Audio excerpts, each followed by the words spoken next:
Okay, welcome everybody to our webinar here for introducing service in small communities. My panel here says we have about 20 people online so far. We're expecting a few more than that, but I know everybody's time is important, so we'll get going and people can catch up as they come along. My name is Dennis Fletcher. I'm an associate with Davies Gleave in our Toronto office. And I have with me as well Brad Smith, who's the transit coordinator for Ride Norfolk, which is a small rural system in southern Ontario. We do have a number of people sitting in here on the webinar from Canada and the United States. We will explain a little bit of some of the geography, and we've gone to the trouble of making some of the measures both imperial and metric, so that we can be multicultural as well. What we're going to do today is take you through a couple of examples of projects that we have worked on. The first that I'm going to talk about is in Durham region. Durham is a regional municipality of 8 lower tier municipalities in the Greater Toronto area, and it's the suburban area east of Toronto, and has a fairly dense southern tier and a very low density, very rural northern area that we've worked to help establish transit services in over the past 7 or 8 years in Durham. And then Brad is going to talk a little bit about Ride Norfolk and the service in Norfolk County, which is on the north shore of Lake Erie, and a very fairly large and rural municipality with a few urban nodes within it that the service has attempted to connect. So I'm going to start off with just a little bit about Durham region. So in this Durham region, as I mentioned, is just east of Toronto, basically on the north shore of Lake Ontario. And just a little closer view and a little bit of context. This is the region here. So it extends from the lake, from Lake Ontario up through to Lake Simcoe. Most of the population is in the southern tier, the towns of Pickering, Ajax, Whitby, Oshawa, and Clarington. And then there are 3 municipalities, Uxbridge, Scugog, and Brock, that make up the northern portion. So the boundaries of the municipalities basically look like that.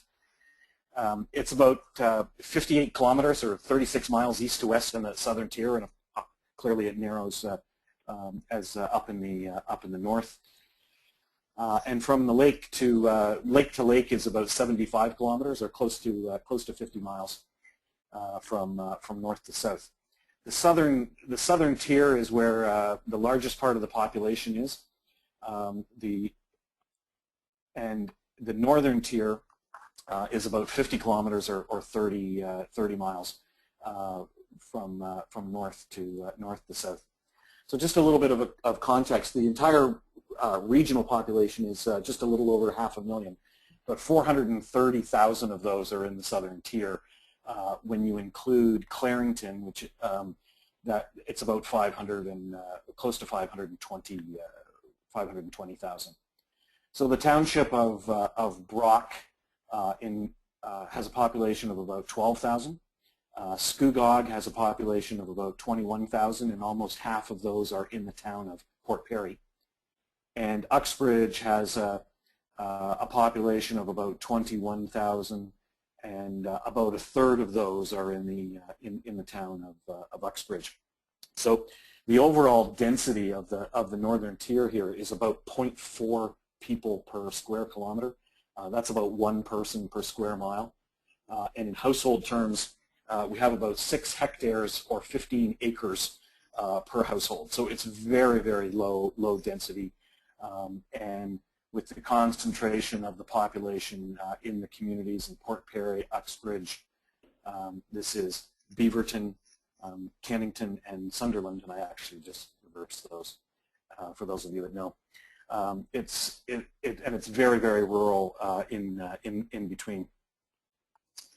So just a little bit about the history of the service in this area. Prior to 2005, the transit service throughout Durham region was offered by the local municipalities. So there were 4 local systems in the southern tier, and they all had some cross-boundary agreements. They operated across the boundaries into each other's municipality, and everybody provided a little bit of service over their northern boundary into either Uxbridge or Scugog, but most of the service in the northern tier was limited to specialized or custom transit. In the Greater Toronto area here, we have the GO regional commuter system, and GO has a significant commuter rail service in the Lakeshore corridor, serving the southern tier, but it's right along the lake. And they have a variety of regional commuter buses throughout the region. A fairly significant service in the Highway 2 corridor, which operates east-west in the southern tier. And then the other major service, or I should say most important service, is the commuter bus that operates in the Highway 12 corridor, which operates north-south in the central area. So that service basically operates from Beaverton down through Brock and Scugog and into Whitby and into the rail station on the Lakeshore corridor in Whitby. In 2005, the region started to amalgamate services. So they introduced regional transit. The southern tier systems were all amalgamated, and there was a policy decision taken to introduce service in the north. So they wanted to make sure that all of the municipalities were served, that each of the towns and the townships in the north had some level of service as warranted by their population. And they also took a policy decision that they would have one fare anywhere. So that was the name of the fare policy. So whether you were traveling 75 kilometers north to south, or a few blocks within a neighborhood in the southern tier, the fare was the basic transit fare $2.50. The initial service plan that our firm developed for the north included a daily service in a couple of the in each of the communities. So the Port Perry service, which is the red dot there on the map, service in Port Perry operated on Monday and Thursday. Service in Uxbridge, the blue dot, operated only on Tuesdays and Fridays, and the Beaverton service, the green dot, operated on Wednesday. So service had a frequency of about 90 minutes. It varied a little bit between 90 minutes and a couple of hours. The overall level of service for the north was about 0.15 vehicle hours per capita annually. So this was basically one bus operating about 8 to 10 hours a day, Monday through Friday. So it did 2 days in Uxbridge, 2 days in Port Perry, 1 day in Beaverton. And there was actually a connection of the service between Port Perry and Uxbridge. So on Mondays and Thursdays, the service would operate around Port Perry and then connect over to Uxbridge. And on Tuesdays and Fridays, it would operate around Uxbridge and connect over to Port Perry. Within about 2 years, the service was running at capacity, and by about the beginning of 2007, mid-2007, they were at capacity. So the Beaverton service was expanded. It was seen as kind of a key connection, and a regional route was added that basically connected Uxbridge through Port Perry and into a very rapidly growing university that was here in North Oshawa. So the service now looks in the north now looks like this. The Brock Community Bus, which is the green line here, operates Monday to Friday, all 5 days a week, but only 3 trips. Only 3 trips daily. A trip in the morning around 9:30, and these are all return trips. A trip midday around noon, and a trip in the afternoon at about 4:30, and that connects Beaverton, the small communities here, and into Uxbridge. The Port Perry Community Bus operates around Port Perry Monday, Wednesdays, and Thursdays, and it still operates with just 7 trips daily. There's 3 in the morning, about a couple of hours apart, 90 minutes apart, and 4 in the afternoon. And then the Uxbridge service actually operates in 2 loops on Tuesdays and Fridays, and there's 6 trips throughout the day, 3 in the morning and 3 in the afternoon, and the service operates around 1 loop and then around the other loop, The new service that was added was this regional route, which is called Route 950 UOIT. That's the University of Oshawa Institute of Technology. And it operates 5 days a week with 9 trips during the day and 2 evening trips. So that service was put in place over the course of a couple of years, starting about 2 years after the launch of the service. And it's been operating at capacity for about 1.5 years now as well. So when we look at the numbers, prior to the amalgamated service, the local ridership in the north, say in year 2001, when it was primarily just specialized paratransit, with a population of about 50,000 people, with generating about 4,000 rides.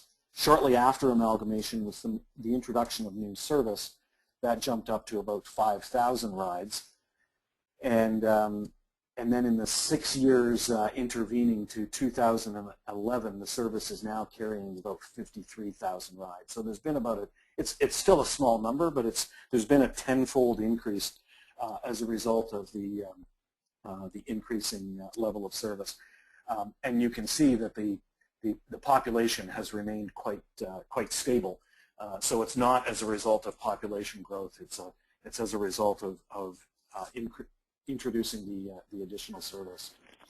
We've just completed another study for Durham Region, a 5-year plan, and one of the key points was to address the capacity issues in the service right now. So the recommendations, which just went to the executive committee yesterday, are to increase the Port Perry and Uxbridge service from either the 3 or 2 days a week up to every day, as well as to add additional trips to basically make it about a 90-minute service from 7 in the morning until 7 at night.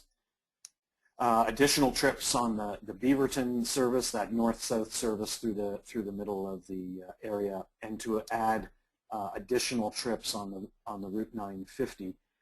We also played with the routing that now, because the Port Perry service is a daily service, we were able to route the Route 950 directly through Port Perry. Up until now, it's been doing a little bit of a neighborhood run as it goes through Port Perry, and we're dropping that in favor of the local service within the town, and they will have coordinated transfers between the community bus routes and the corridor route 950. So that's just a quick overview of the Durham. We're going to come back to this and talk a little bit about some of the funding issues and some of the lessons that we've learned. But I'm going to leave that until the end and ask Brad to take on the description of the service in Ride Norfolk, and then when Brad is finished with describing the Ride Norfolk program, we will come back and talk about funding and lessons learned. So, Bren? Okay. Here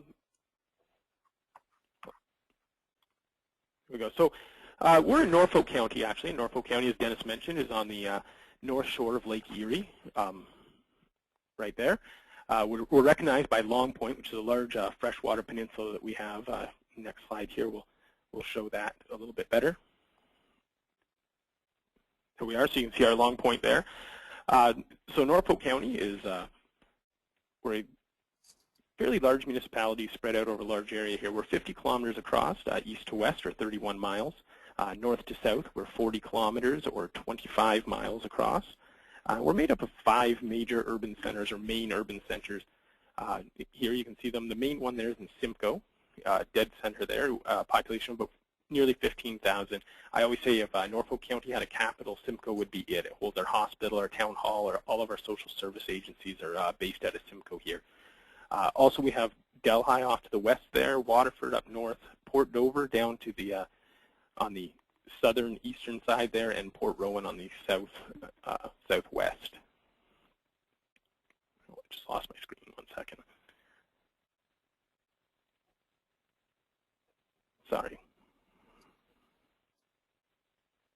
There we are.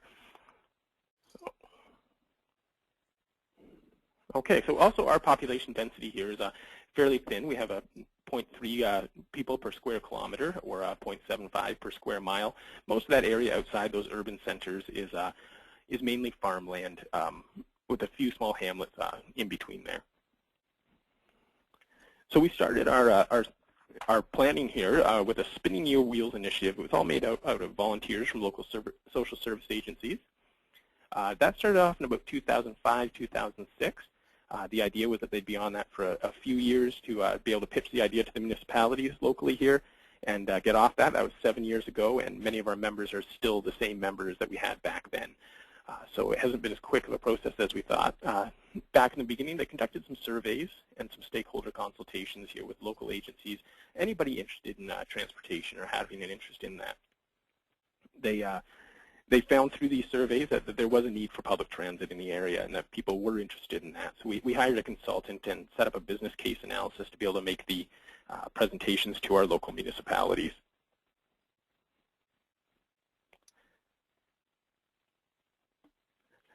So originally the planning process was between 2 counties, both Haldimand County and Norfolk County. So Haldimand is actually a neighbor of ours to the east. And what happened was Norfolk County continued to support the project. However, Haldimand chose at the beginning of the project to back out at that time. They looked at it as a cost, not much of a investment in the service there. Norfolk, almost a similar reaction. However, the mayor did champion that with some of our local councillors here were also involved on that. The funding that we secured for this was through the Ontario Trillium Foundation. It's a provincial agency that provides money for community projects. The funding for that was for marketing as well as consultation fees, as well as we received some money from the Sand Plains Community Development Fund. It's a local agency also funding community projects, and their funding was for the public transportation coordinator position, and that was just for 1 year. And after that, funding for those 2 sources need to be split up amongst some other or found otherwhere through the municipality generally. So when we first looked at our model and how we wanted to do things here, this was the model that we had here to set everything out. The main services, or how Simcoe was going to act as the hub, is that's the main place that people wanted to go. We had daily service from Delhi integrated into that. When we did launch, the only change from this that we made was the red route there, right here. We eliminated the Delhi part of that. It's about 45 minutes out to Port Rowan one way. So the hour and a half there certainly limited what else we could do with the day. So we did eliminate that Delhi run with our initial service that we launched. The way the service currently looks now is a little different. So we have 5 out-of-town routes, so the route changes for the out-of-town service every day. However, we expanded our Simcoe route. It went from 8 stops initially. Currently, we have 29 stops now in Simcoe. So the service will run a different out-of-town loop every day and a consistent in-town loop in Simcoe every day. So the way that would work is at 8 o'clock in the morning, our bus starts. We have one bus that services everything, so it would start on one of those out-of-town loops. It would complete the out-of-town loop, come into Simcoe for 9 o'clock. It completes 4 in-town loops once in Simcoe. At 12:30, the bus goes and does that out-of-town loop again. And at about 2 o'clock, gets back into Simcoe and does 3 more of those in-town loops in Simcoe. At the end of the day, at 4:30, the bus does 1 more out-of-town route, and it ends the service every day at 6 o'clock in Simcoe.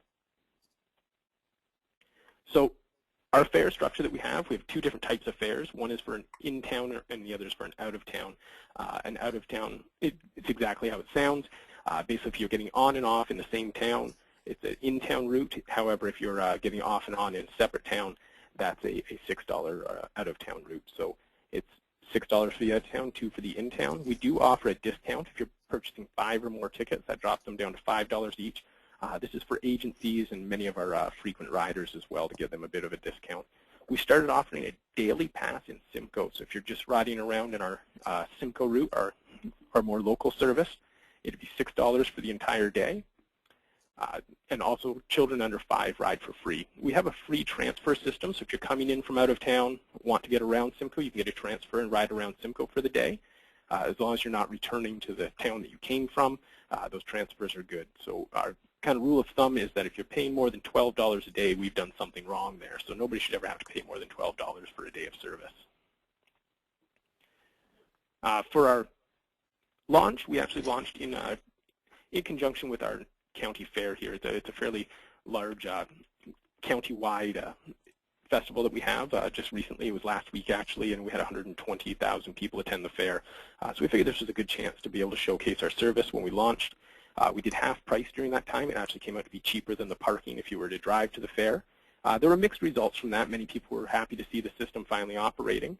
This was in 2011, by the way, so it was October 11th, 2011 was our launch date.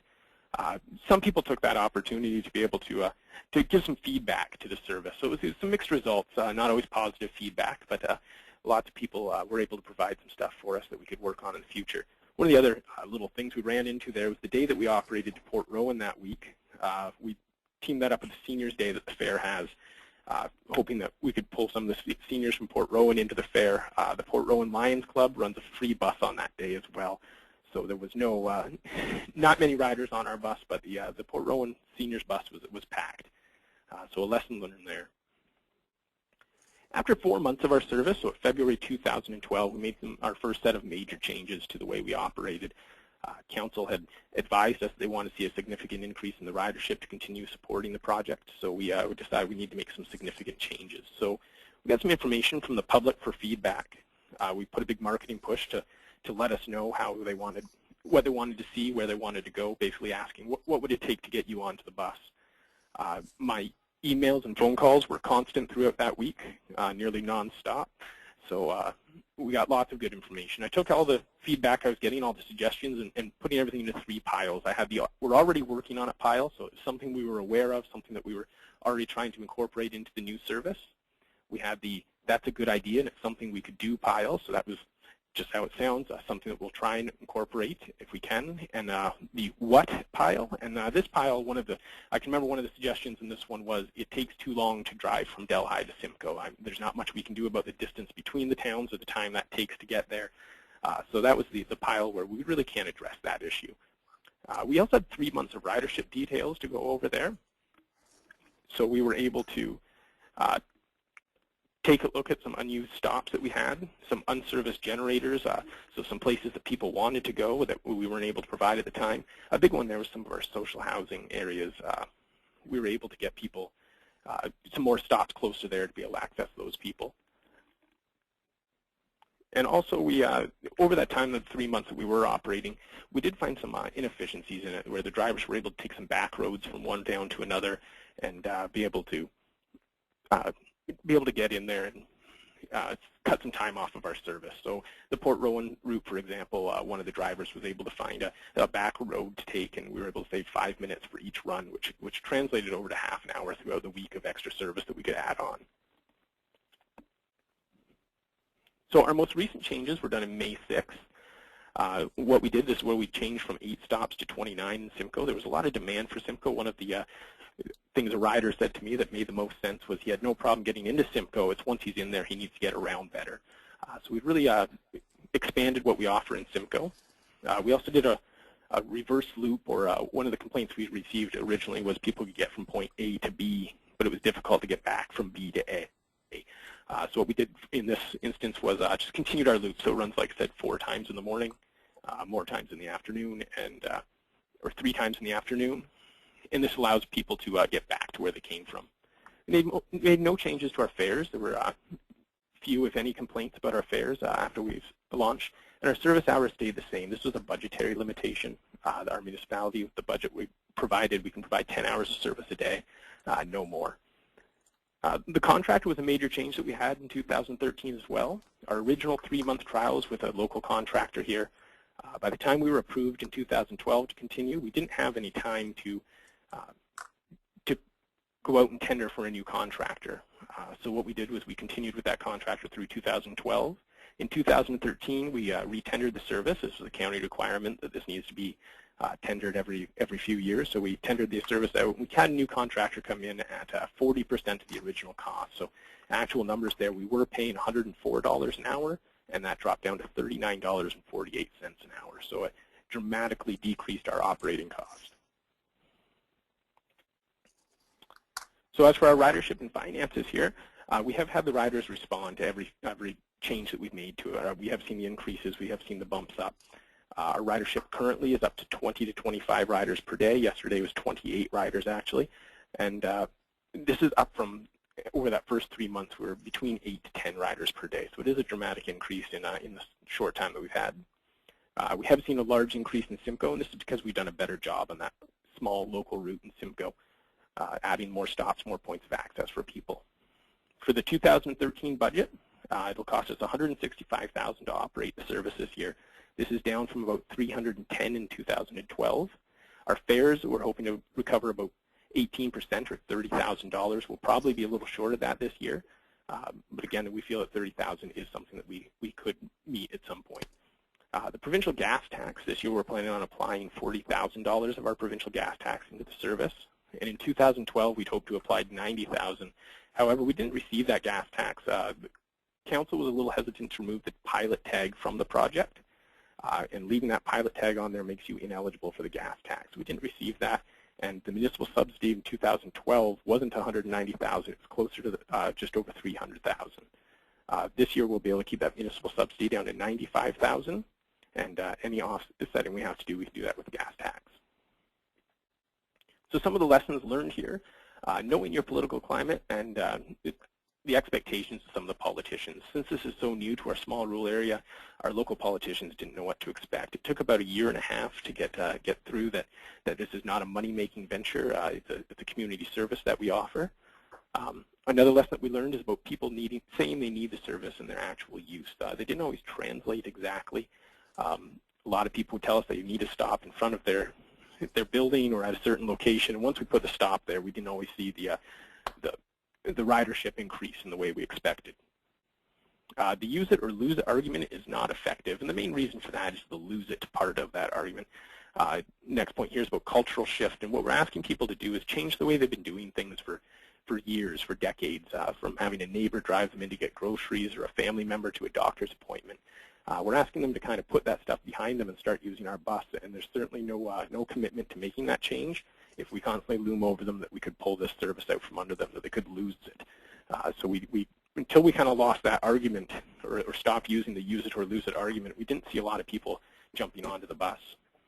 The fear of using the system is a huge barrier. This was one of our biggest problems. Was since it is so new, people were kind of scared to use it, scared to get on the bus. And what we've done to adjust that or respond to that is every year we do a couple of free weeks where we encourage people to come out, try and get on the bus, try it out, ride it in a circle, find out where it goes and how it works. And we've had a huge response from that. Our first free week, we were probably around 11 to 12 riders per day at that time. And during the free week, it was over 40 riders per day is what we came out to. So we did see a big increase there, a large jump after that. Marketing is important for the small towns. Getting the marketing information out there is a little bit more difficult. We have ads in all of our local papers. We have a local radio station here. We have billboards, and I still have people tell me they didn't even know we had a bus. So Marketing is important. You can't market these projects enough. The rural and urban mix is going to require both the on-demand and fixed route to be successful. No matter how much service we had, how many buses we were running, we're never going to be able to put a stop in front of every house on every concession. So there's always that demand out there, those gaps in the service that are going to only be met by a more on-demand service. So that is something we're working on right now with some agencies, is putting together an on-demand service. So I'll turn it back to Dennis. Thanks, Brad. I think I've got 2 slides left here. The first, just to recap some of the lessons. I think out of our Durham work and working with Brad in Norfolk, the more detailed list of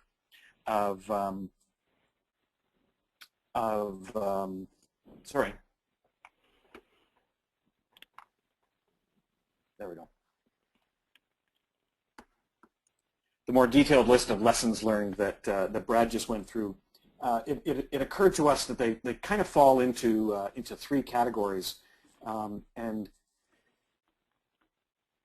we've put the tag of the 3 C's on these. The first is to customize, and customize means a couple of different things. It means being able to respond to the customer's needs, and as Brad explained, they changed stops, they reversed loops, they did a variety of different things.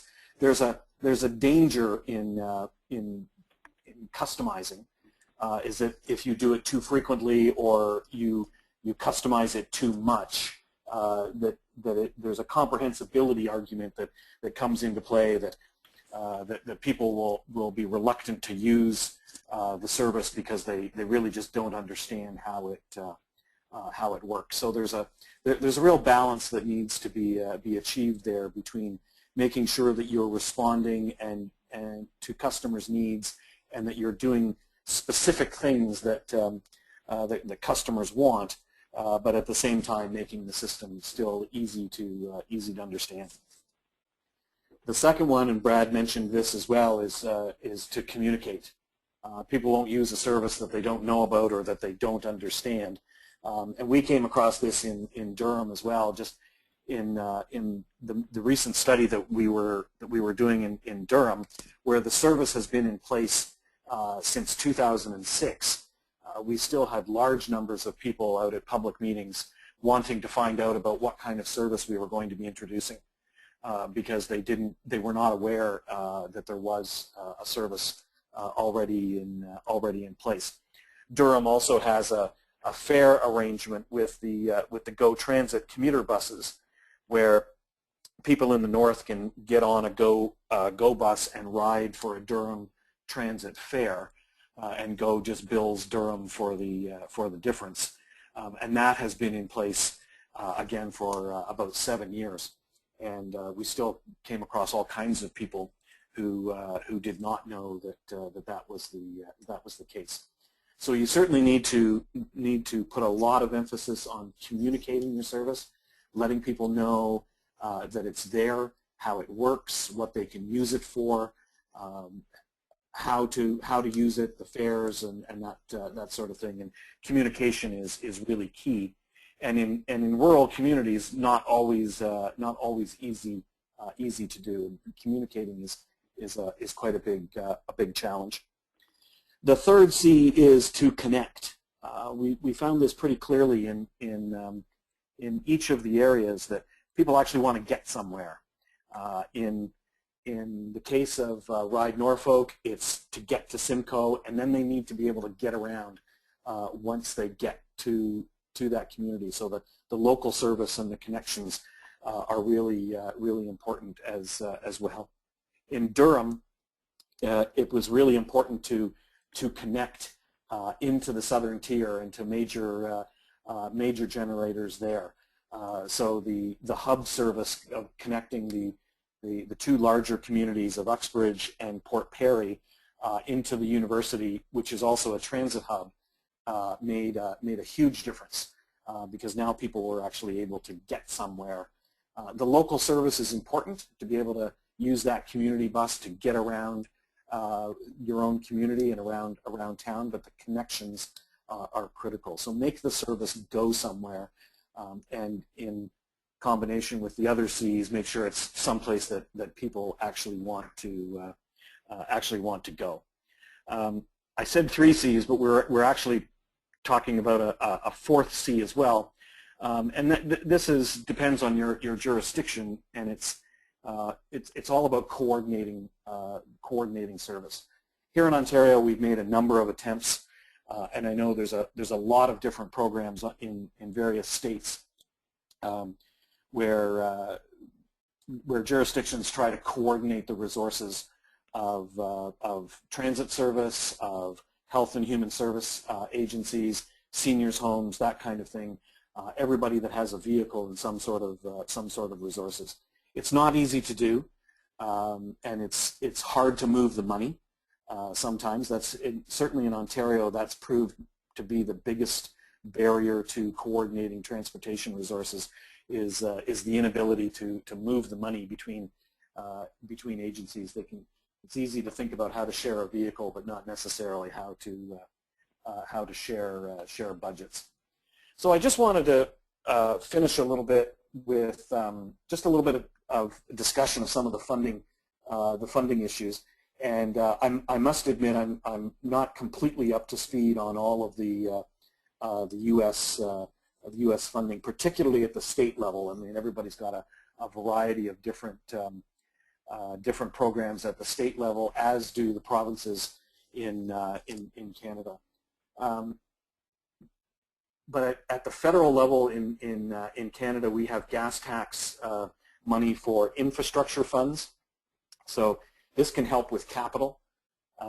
It's the federal gas tax funds are administered through the provinces and then through the local municipalities. So they are population based. It's a population based funding formula.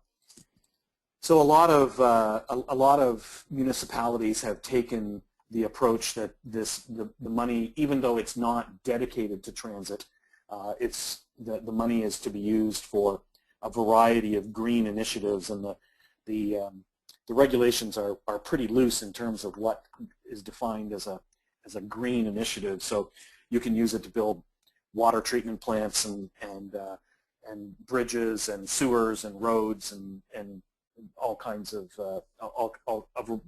quite a variety of different programs. But some of the municipalities and Lethbridge out in Alberta, southern Alberta is one example where they've taken all of the gas tax money and dedicated it strictly to transit, and that has fully funded their vehicle purchases for about the last 5 or 6 years. So that's certainly an option that we have. Brad talked about the provincial gas tax. Here in Ontario, we have a gas tax program. It's 2 cents per liter for all of the gas sold in the province. That generates a fund of about $320 million, and the fund is allocated partially on 60% on ridership and 40% on population. Because of the wide range of systems that we have here in Ontario, the biggest 5 systems take virtually all of the ridership money, and the rest of the systems, like Norfolk, are funded on the population base. But it can still be, for small communities, a fairly significant amount of money. There is a cap on that money that the province will only fund 75% of the municipal expenditure on the service. So if your budget is $175,000, the municipality will have to fund 100, and the province would fund 75. So and as Brad mentioned, they do not fund startups. They don't fund pilots. The local councils have to pass a resolution that says basically we're in the transit business full time and forever before they get the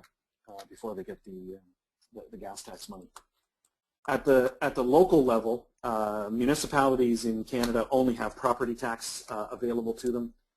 There's a There's only a couple of exceptions to that across the country. TransLink in Vancouver and Toronto here in Ontario have slightly different powers of taxation. But Canadian municipalities are not allowed any other types of sales tax or any other kind of levy the way a lot of local municipalities are in the U.S. So we rely strictly on property tax for the operating cost as well as the gas tax here in Ontario. And a lot of systems rely on agencies and foundations, especially smaller systems, for some of their capital contributions, and they get vehicles donated and that sort of thing. So the agencies and the foundations usually tend to fund capital or startup funding, and then the municipalities have to rely on strictly on the property tax for the rest of their operating funds. There are for the Canadians a number of different programs in the United States. There are a variety of federal programs under the previous transportation funding legislation called Safety Lou. It has been replaced by a new program called MAP 21, which basically maintains all of the funding obligations from the old program into the new. One important thing in the U.S. Versus here in Canada is Safety Lou and MAP 21 has eligible funding for mobility management, and this comes back to our fourth C of coordinate. In the United States, if you can put together a program under the mobility management program, which is basically means a program to work within a variety of jurisdictions in your area and develop a program, whether that's a information clearinghouse or a fully coordinated transportation program drawing on all the resources within the community. Safety Lou and MAP 21 will actually fund those programs. They have been deemed to be capital programs, so that they are eligible for federal funding to tap into those. I probably made it sound much easier than it really is to do. And then at the local level, a lot of municipalities in the states have a slightly broader menu of tools available to them, primarily sales tax and different levies that they can use. But again, that's all done by vote, and you have to get the majority of your population on side behind the program. And some communities have been much more successful than others at doing that. The caveat there is that those kinds of funding programs should only be used for capital and not for operating. Relying on sales tax for operating funds gets a little bit dicey when because the money's predictable, but certainly not guaranteed, and at any one level. So we do have a few instances of places getting into a little bit of trouble when using it for operating funds, and then suddenly the sales tax collection in any given year drops significantly because of some economic impact or whatever. So those tend to be used strictly for capital costs. So we've kept you a little bit longer than I had hoped we would, but we certainly still have time for additional questions if anybody has any. We did get a few questions at the beginning of or with the registration.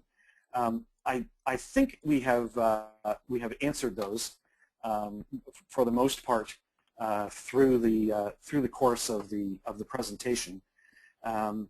The questions did relate to funding. For here in Southern Ontario, there was a question about what other sources of funding are available for for capital and ongoing overhead costs, and the short answer is very little, other than those types of local agencies. And Brad described the Ride Norfolk's quite successful effort to get Trillium Foundation funding, as well as funding from the local service agency, so the Sand Plains Foundation, which is a regional foundation. So the other couple of the other questions related to just how much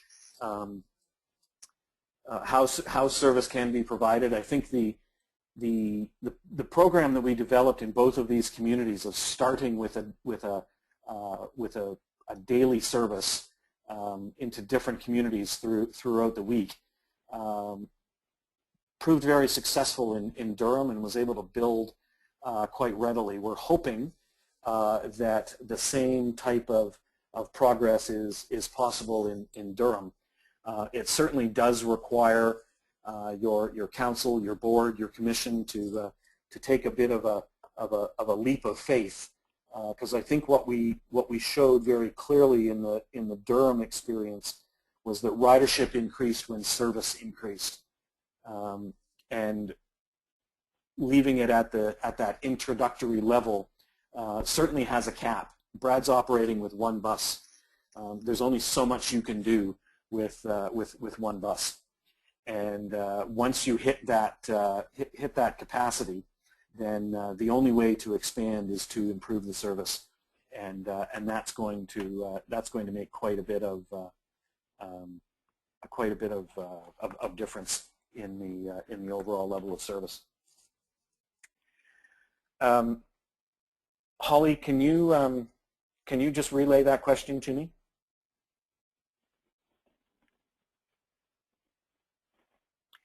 So we have a question that says, can you describe any surveys you did on potential ridership and route needs before you launched the program? Brad, do you want to talk about that, or you weren't actually around at the time? No, yeah, I actually joined the project after that. So I do know that we did two different surveys. One was for community agencies and how they're providing transportation currently, and the other one was more for the public of where do you want to go, why do you want to take the bus, when would you use it, what community do you want to go to, that type of thing. And that's I think a lot of what we based our information for our route planning on. The follow-up question was, what was most helpful or most misleading, and I'll just say on the misleading point, and Brad made this comment about people's tendency to be optimistic about how much they're going to use the service, and I'm sure most of you have experienced the same thing, and we certainly have in all of our work, to the point where we don't ask the question anymore. We don't ask, if there was this service, would you use it, and how much would you use it? Because the answers are not very useful. We've taken to asking people, what are the characteristics of the service that would get you to use it? And we've had much more success with that type of question. I think the issue is that people, when they're thinking about a transportation service and it hasn't necessarily been fully described to them, they envision what it would be like, and of course they use it. They would use it. I think they envision it being fast and frequent and stopping at their door and taking them right to work. And then when the service is actually planned and put into place, and they find out that it's not that frequent, it only runs every hour, it doesn't actually come that close to their house or that close to their work, and the reaction is, this isn't what I was thinking, and I'm not going to use that service. So that's why we have I think we have much more success asking the questions about what characteristics would help you would get you to use the service. So there's a question about how's the coordinator funded now. Brad mentioned that the funding for his position came from the local foundations, but that has ended. That's correct, Brad? Yeah, currently it's funded through the municipality, so I'm now an employee of the municipality. Okay. And there's another question here. Do the systems work with taxis, other operators, or have a guaranteed ride services? And the service in the Ride Norfolk service in Norfolk is a little still in its infancy, working towards a model that may include that in the future. In the Durham service, because it's part of a much larger transit system, they do a variety of integrated types of services. The community buses are operated by the system. It's a municipally run system, so the vehicles are owned by the region, and the operators are employees. But the service in the north is also integrated with their specialized transit service. So they are able to provide custom paratransit service throughout the region by using the community bus as well. That's one of the reasons that the Brock service that's the longer north-south route that was originally planned for just 1 day a week was fairly quickly expanded into 5 days a week, because it also does specialized transit service connections as well. So if you are eligible for the paratransit, it provides you with door-to-door service in addition to providing the regular community bus trips. So a follow-up comment there was that this is from Dwight. We had two bus rural service and asked for contact info from everyone calling in with questions. We created a mailing list to send schedule changes to everyone before they went into effect. Have you tried this? I guess the short answer is no. But I think it's a really good idea. Any way that you can get more information out to people, I think is worth trying. Brad, did you follow the comment there? Yeah, we've never actually done the email list, although I love the idea of it. When we do any changes, I mean, we market it for about a month before the changes actually take effect. So we do a mail out to the entire county with new schedules, so everybody receives a new schedule in their mailbox. We have them posted. We put full schedules in all the local papers, and that's the way we try and get that out. I do like the email list, but again, we want to make sure we hit people who aren't on that list as well. So it would probably be a good thing to include on our next set of changes. And I think it's something that's really easy to do, right? I mean, if people are calling in for information, all you need to do is get their, get their contact information, and then you can go from there. You've still got the challenge, though, of getting to people who don't know about the service and getting that message out to them as well. Mm-hmm. Okay, are there any other questions? Well, seeing none, I'd just like to thank everybody for attending. You haven't heard from her, but I'd also like to thank Holly Chung, who has been helping with the questions and the administering of the webinar here. And she's in England, so she stayed up late to help us out with this. So thank you, Holly, and thanks to everybody that attended. Our contact information there is there on the screen if you want to note the email. Certainly, if you have any other questions or would like some more information, we'd be happy to take your questions and to answer them and provide other information as well. So thank you very much, and thanks, Brad. Thank you.